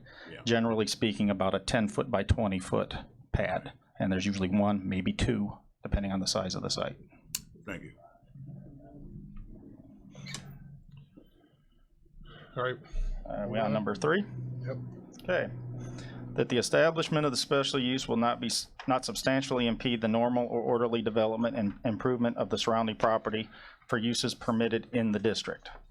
The board finds that the proposed community solar garden will only take up a portion of the entire parcel, which will allow for any development of the balance of the parcel should the landowner choose to do so. The dissenting vote offered no comment.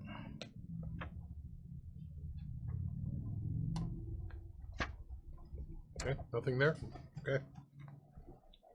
Number 4, that adequate utilities, access roads, drainage, or necessary facilities have been or will be provided. The board finds that no additional utilities are required for the proposed community solar garden. They only need short access drive off of Vincennes Trail. The project should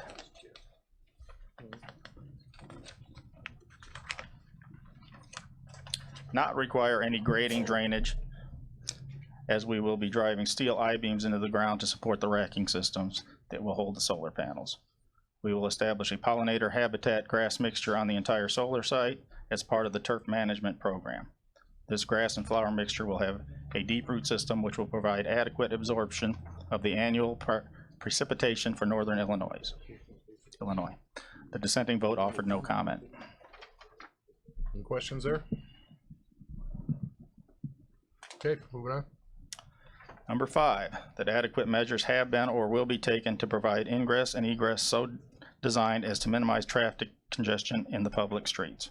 The board finds that the proposed community solar garden will only need one access drive. We anticipate only 1 or 2 trips in and out of the project per month. The dissenting vote offered no comment. Any other questions about traffic?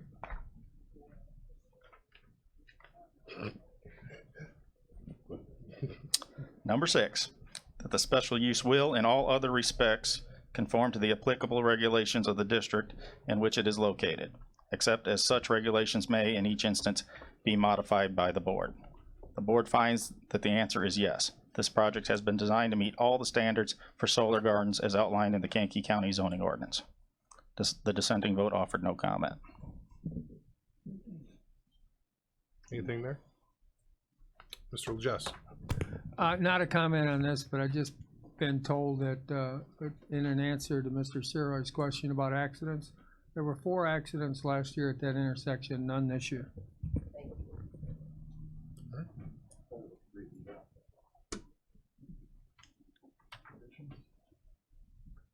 On to conditions. Conditions. Zoning board put 3 conditions upon their recommendation for approval. Number 1, the developer shall submit a landscape plan to the planning department for review and approval. They did state at the hearing that they would be landscaping 3 sides, the north, east, or north, the west, and the south side of the project.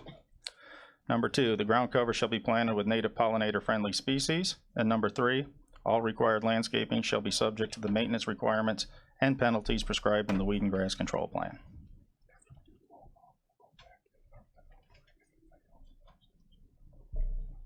Mr. Olthoff. Thank you, Chairman. Del, this landscaping will be trees or evergreens that are high that will cover the fence and the solar farm, so it will not be able to be seen. Is that correct? That is generally what's been done so far.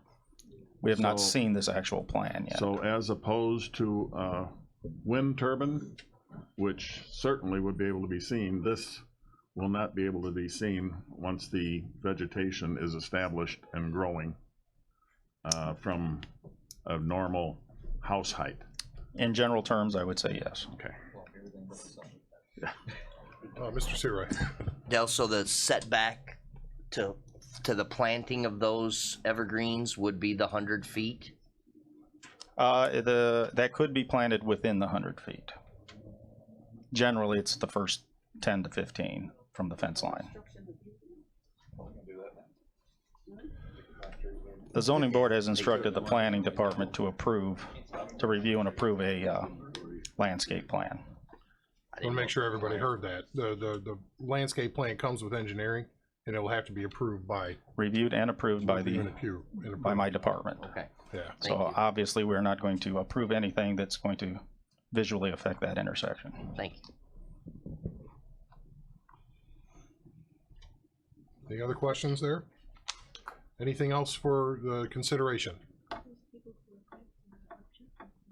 All righty. Let's do a roll call vote on this one too, please. We have a motion in a second. Simple majority on this one. Mr. Washington. Aye. Mr. Legesse. Nay.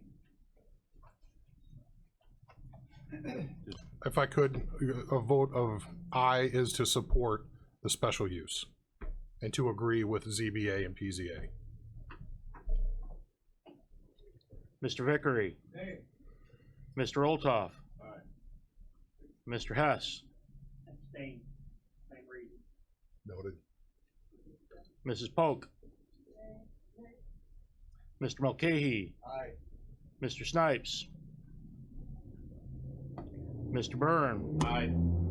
Mr. Seroy. Aye. Mr. Lear. Aye. Mrs. Weber. Aye. Mr. Einfeld. Aye. Mrs. Peters. Aye. Mrs. Evans. Mr. Payton. Mrs. Parker. Aye. Ms. Dunbar. Mr. Ritter. Aye. Mr. Kinzinger. Aye. Mr. Fairfield. Aye. Mr. Zenz. Nay. Ms. Haas. Mr. Wheeler. Aye. Go back to Mr. Snipes if you would. Mr. Snipes. Nay.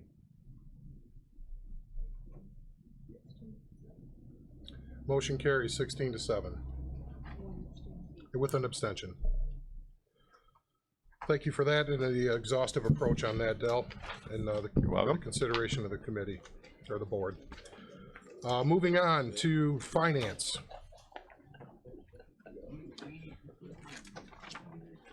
Need a motion to approve the authorizing the county board chairman or as a designee to sign an extension with Delta Dental to provide dental services for county employees and officials qualified for dental insurance. Motion, Mr. Vickery, second, Mr. Payton.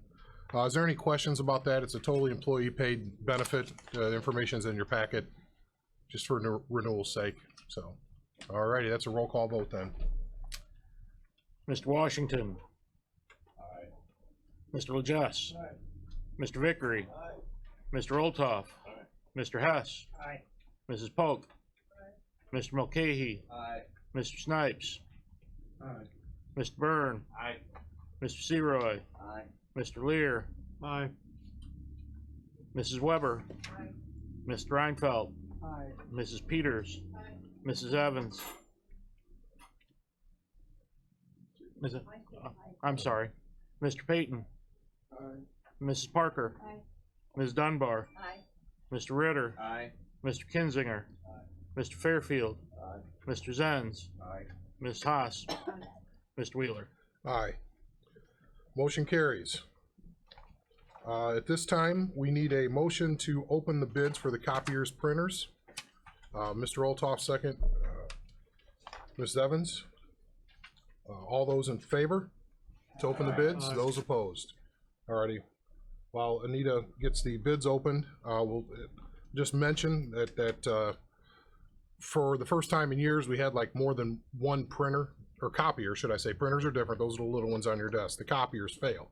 We've never have an opportunity to go out to bid on these as far as leveraging our buying power with more than one copier. So we did something, at least since I've been a board member, and I don't think it's happened in, what, 10, 12 years, when we went out to bid on all the copiers. So in this case, we were trying to do right by the taxpayers to put all these out to bid and give competition and free market economy to work for us. So I will mention that we did receive phone calls. And by the way, there's also, we put out to bid the maintenance contract on this, because the contract that we were emailed over by our current provider said that it expired in January. I've been since provided with another contract that Mr. Bossert signed that ends in December of 2019. So that part is going to kind of be moot as far as the maintenance contract as it stands right now.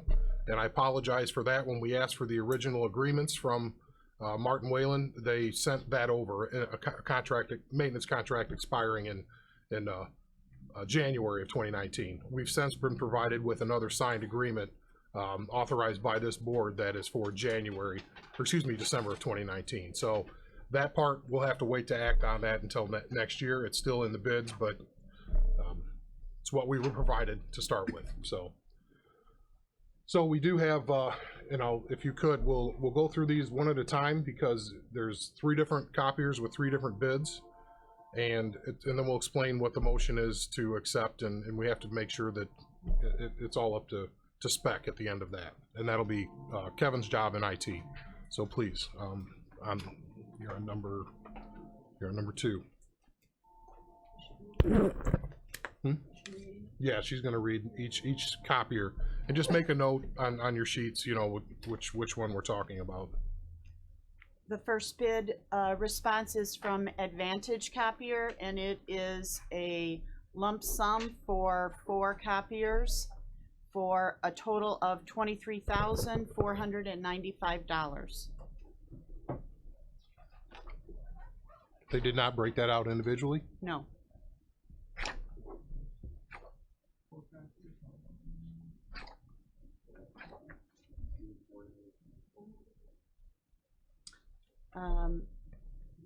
There are 2 options. The second bid response from Proven IT.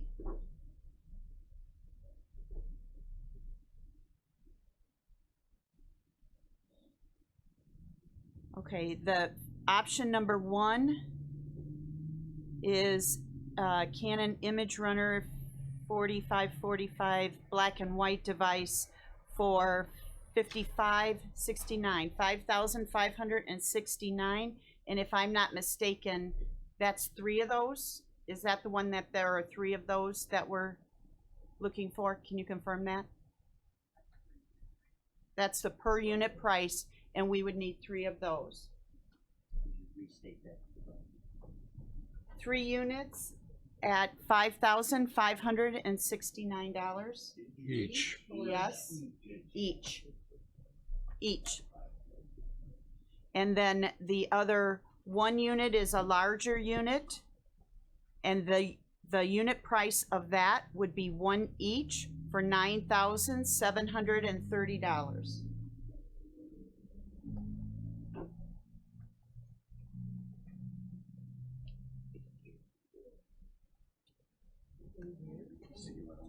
No, it's a total. That is the total price for the copier.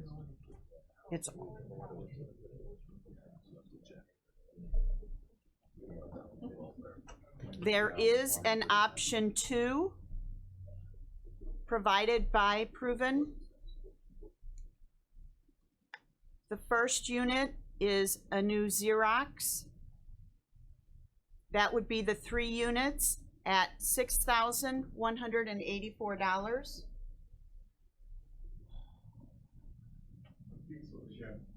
Nope, that's an each. And the 1 copier, a Xerox Model 68055 for $8,944.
It's a total of 4. I'm sorry, it's 3 and then 1. Yeah, it's 3 and then 1. Yeah.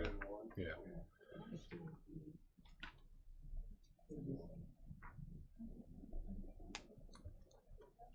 Okay. The next response is from Kankakee, Minolta. And there are, it looks like 1, 2, 6 different responses. So I'm gonna have to, I'll read the responses and then I'll have to have IT go through and explain the differences. And so everybody knows what we're going to do is we'll read these into the record, and then it will go for IT to make sure they meet the bid specs. And then if they do, it'll be the lowest responsible bidder that will be, that'll be the motion that we make. Now with people putting in other options, so if somebody says, well, you can do the, and I've gotten phone calls on this. You could, this copier is way too, you know, you've got a semi where you only need a Yugo, you know, so so we're trying to have deference to that. But unfortunately, if somebody bids something that IT determines we could use based on the usage, we will have to let those other companies who bid here also have the same opportunity. This is not like the public sector where you can say you were ingenuitive. When it's a bid, you have to give everybody the same shot. And so we will have to do that. And I apologize if that doesn't seem fair, but this is tax dollars, so we have to make sure we stick with that. So we're going to go ahead and continue reading these bids in. And I just want to make sure that everybody knew how this was going to go. Can we continue reading these in and you ask those questions when we're done, Mr. Snipes? Read those kind of copies out of the 4. I didn't get anything after that. For Advantage, what's the 4? What kind of copy? Who's it? We haven't read anything from Advantage. Advantage was the first one. They're the first one. Oh, there was just a lump sum? Those are Rico brand. Rico.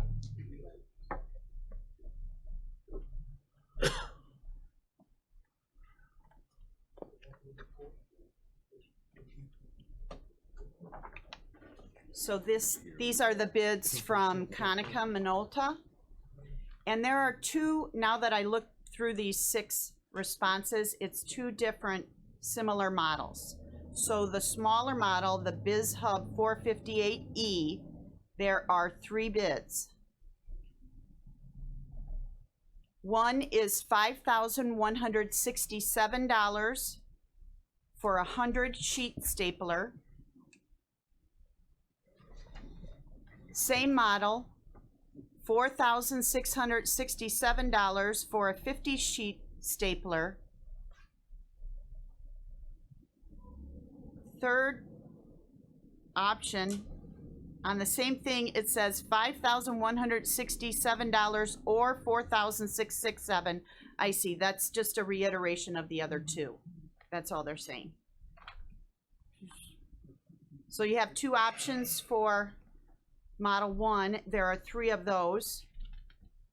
And Model 2, a C558 model, The first option with a 100-sheet stapler is $9,733. The second option, $9,233 for a 50-sheet stapler.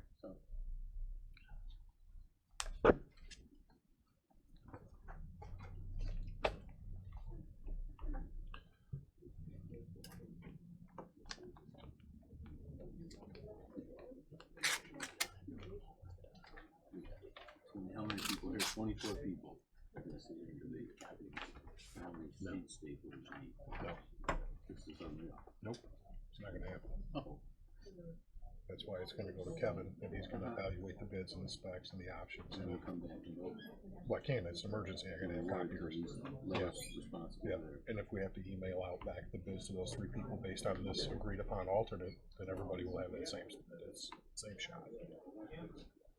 Because we can't go another 2 weeks without copiers. Yeah, they all are. Are you finished? Can I talk? Yes.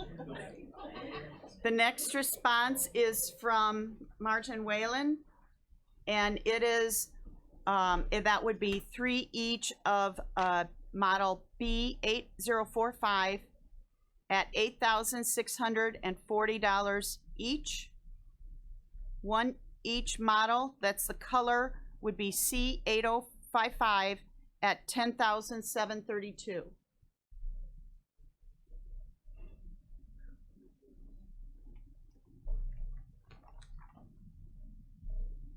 And those no alternates. That was just 3 and 1. 3 and 1. 3 and 1 on that one with no alternates submitted. Okay. I don't see any alternates on those. Okay. And in each of these, there is an additional per copy cost. Do we want all that as well? We should get it on the record. Okay. So the per copy cost of the Martin Whalen service, 6 cents per print, black or black and white, and per color, 5 cents.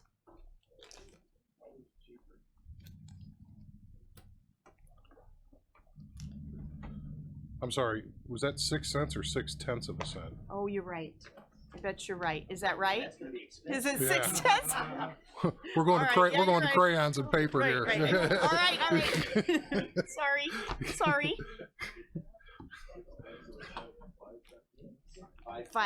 5 tenths of Yeah. a cent.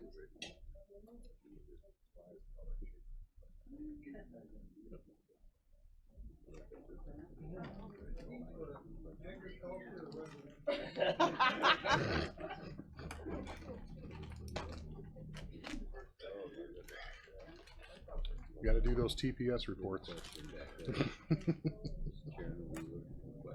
Mr. Mulcahy.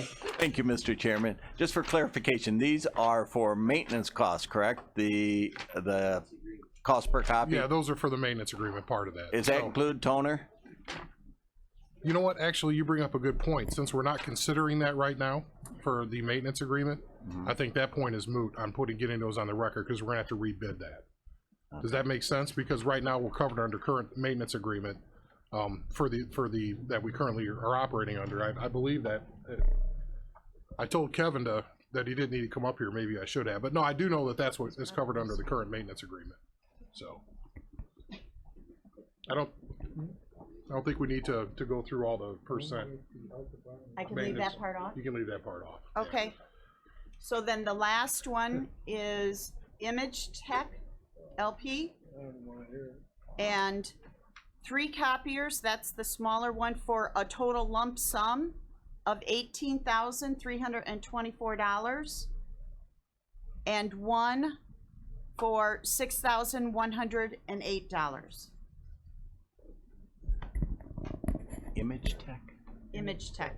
And what's it looks- the brand? Sorry. looks like it's HP. HP? Yep, HP.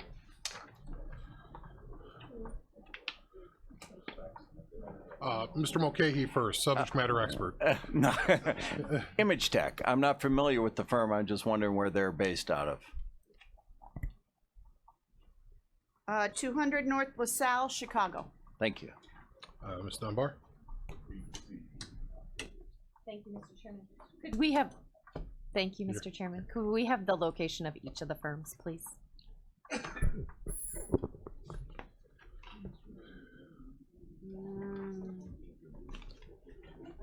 It's against the law for us to do it. Do need to remind that it's against the law for the county to have a local bidder preference. Just want to make sure of that. You know that. The city can. I'm just, we tried that before to give preference to local bidders. You have to be home rule to actually have that. That's why Kankakee has one and we don't. So, just want, I understand. I don't have an address for Martin Whalen. Martin Whalen is on North Kinsey Avenue. Yeah. This guy is Improvements, what, Tinley? Yeah. Okay. All right. This one, Conica is Downers Grove is the address on the bid packet. Thank you. Yep. And maintenance is currently held under a contract with Martin Whalen locally until December of 2019. Did you have something? Mr. Vickery, sorry. Mr. Chairman, just a matter of process. Would it be advisable to have IT look at it, have finance look at it, Mr. McCarty, and We present it are at not going to be finance? able to wait because these copiers are down and we have nothing in any of these areas. So what we're going to do is we're going to have IT evaluate the lowest responsible bidder. And if we find that there is an option that is acceptable, then all the people that are here will be contacted to rebid for that less expensive option. Thank So you. this is a not to exceed, accepting the lowest responsible bidder, not to exceed. And if there's another option for what we think is valid, and unfortunately, we can't wait. We have to move on this. So we're going to do all of this behind and then alert the board in finance to what we did. And that does fall under emergency. We've got people running all over to make copies in all of their buildings, Sheriff's Department, corrections. It's kind of. Thank you. Yep. Mr. Snipes. Kind of need something cleared up for me. If our copies are down and we have a maintenance agreement to 2019, then they should be here fixing that, right? It's not that kind of maintenance agreement. What type of maintenance is it? It's not the per copy fees and the paper and the ink. The maintenance is that when it's broken down and it doesn't make good copies anymore, you know, we still pay. And so these departments are saying our copiers, and it's been advised that we need new copiers by the current maintenance people. So that's why we're moving in this direction. So some are beyond help. We got them 10, 12 years ago in some cases. So that's why we're where we're at. Mr. Olthoff. Now, you've informed us what the bids are. You're going to take it to IT. They're going to go through it, so we just can move forward? Yes. So you need a motion to move forward. Motion to approve the make a lowest motion responsible to- bidder after the bid specs are evaluated by IT, and they will also evaluate other option Bs. Once option Bs are said, yes, this might work, that'll be sent back out to those companies so everybody has the same I opportunity. make that motion. Thank you. Second, Ms. Dunbar. Any other questions? We're trying to make this as fair as possible to everybody. Yep. And save the county as much money as we can. Mr. Snipes? okay. So that way, when they go back, they'll determine these statements and all that. Because what I see, advance is the lowest, but we're looking at the lowest responsible bidder after we compare the apples. Correct, apples and yeah, apples to one. right. And we're not gonna cut anybody out of that opportunity to earn the business. We will produce a grid of this, and I'm sure Anita is just cringing right now when I said that, but we will actually produce a grid of this for Finance Committee, and if any board member wants it down the road, we'll make that available. This isn't gonna be done, you know, we have to get it together outside here. Motion? Huh? Right here. Jim wants to stay longer. I know he does. He's just shooting. This guy over here, he's just shooting stuff at me left and right. But anyway, we have a motion and a second. Spending money. Roll call, please. Mr. Washington. What's next? All right. Mr. LaJoss. Aye. Mr. Vickery. Aye. Mr. Olthoff. Aye. Mr. Hess. Aye. Mrs. Polk. Aye. Mr. Mulcahy. Aye.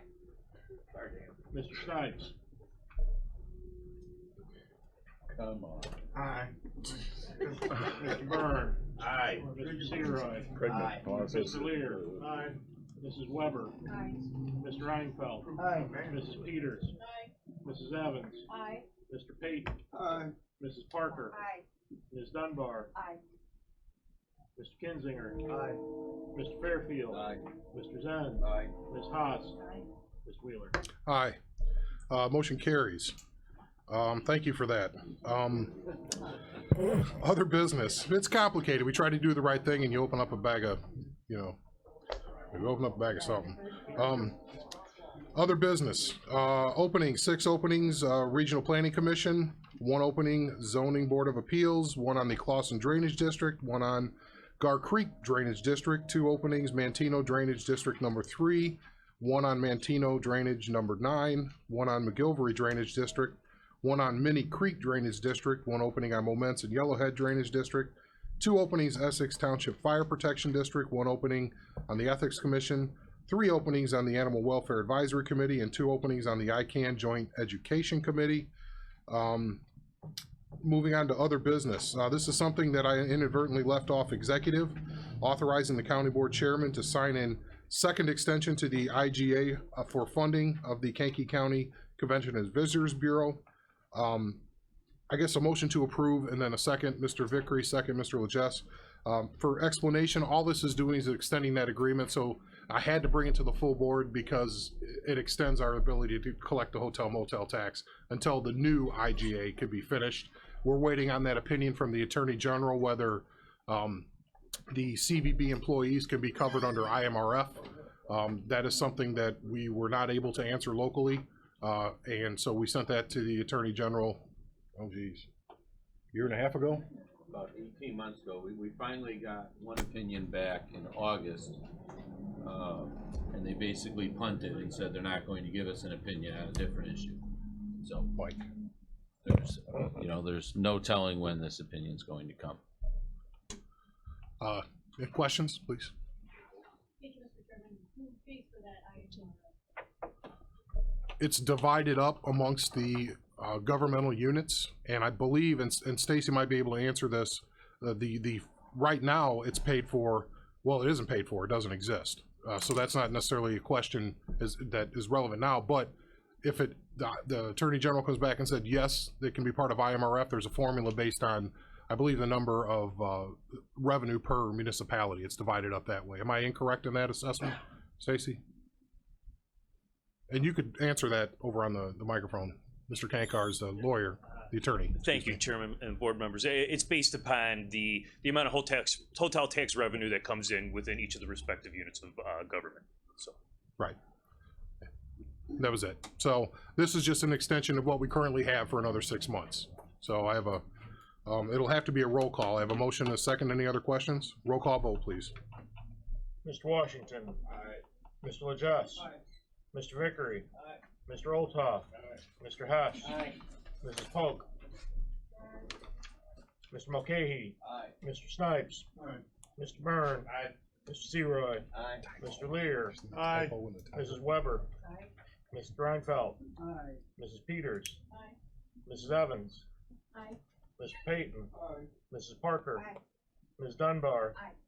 Mr. Kinzinger. Aye. Mr. Fairfield. Aye. Mr. Zenz. Aye. Ms. Haas. Aye. Ms. Wheeler. Aye. Motion carries. So moving on, I just have a couple of new business things. The first thing, the board and I personally extend condolences to Mrs. Evans on your family's loss. We are just getting our pass the hat mechanisms in order, so we apologize for not sending anything, but you know that we were thinking about you and really sorry for that loss. Also, we have a reception after this because someone's leaving us at the end of the month. So I should have probably got sandwiches instead of donuts, actually. But we have, everybody's welcome to come upstairs and then have a donut and some coffee. Please join us. And then Diane asked for the microphone, so she has to address. She was very stern in her request to address. No donuts for you. Well, George Washington told me I need to start practicing on my y'all since I'm moving south. So I just wanted to thank y'all for the past 6.5 years here with the county, past 3 with the board. And I worked in 3 different departments, sometimes simultaneously. Some days have been good, some days have been bad, right?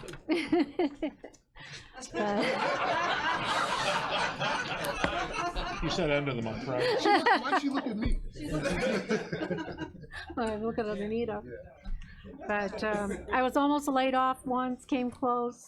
I quit for 2 weeks and came back, so I guess this is the only thing left, is to retire and relocate to Tennessee. So just thank y'all.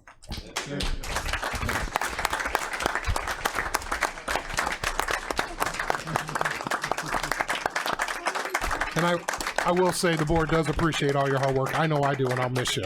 Thank you for everything. Motion to adjourn from Mr. Hess. Over here. Can I get a second on that motion? Oh, wow. Mrs. Evans. All right, we got one in. There's been a revolt. All those in favor? Those approved. Bye, have fun. You coming tonight?